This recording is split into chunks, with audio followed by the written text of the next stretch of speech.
The next point deals with translation problems. And to illustrate this, let's think about the Hebrew Bible, often referred to as the Old Testament, as well as the New Testament. A lot of readers of those texts in America mistakenly think that they were written in English, which is really hard to believe. The Hebrew Bible was written in Hebrew, and the New Testament, not many people know it, was written in Greek. And, right, if we stop to think about it, when you're reading an English translation, that's what it is. It's a translation. When you translate from one language to another, sometimes the words match up when other times they don't. For example, I don't know if you speak Spanish or if you're familiar with the Spanish language, when someone says you're welcome, they say de nada. And literally what de nada means, it means of nothing. So if you say, hey, thanks, and the other person goes, it's nothing. That's what it means, but it's translated as in English as you're welcome. Same thing happens with Scripture. The New Testament was written in Greek, then it was translated into Latin, and then from Latin, it was translated into the other languages. The Hebrew Bible went from Hebrew to Greek to Latin, and then to the other languages. And what happens each step along the way is that there's changes being made. Why? That's what happens when you go from one language to another. If you've ever taken a foreign language class and you're working on translation exercises, you'll find that that happens. You can't come up with a perfect match. So, as we've seen with these bullet points here, that a literal reading of Scripture is impossible. All Scripture is interpreted. And this is even true for the Holy Quran, right? Which is not supposed to be translated, even though it has been.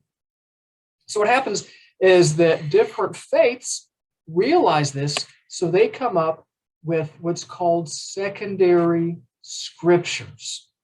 For example, Islam has the Hadith, Judaism has Midrash and Talmud, and in Christianity, the different denominations have their own teachings.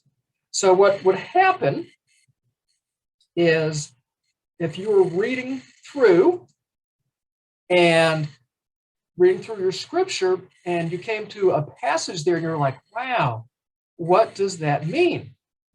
Then you would go and pull that volume of secondary scripture, and it would guide you in how to read and interpret that passage of scripture.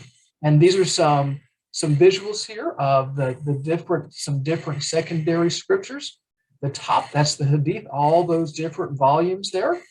Then bottom right, that's the Mishnah. And there in the middle, that's the Book of Discipline.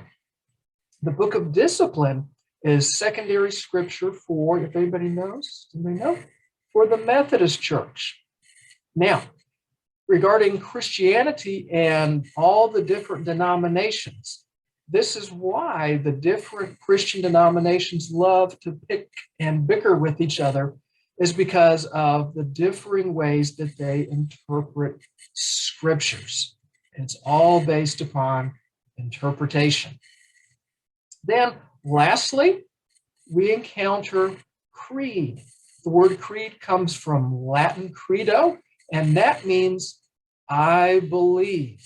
And what a creed is, it's a really brief statement that takes the church's teachings and squeezes it down and condenses it.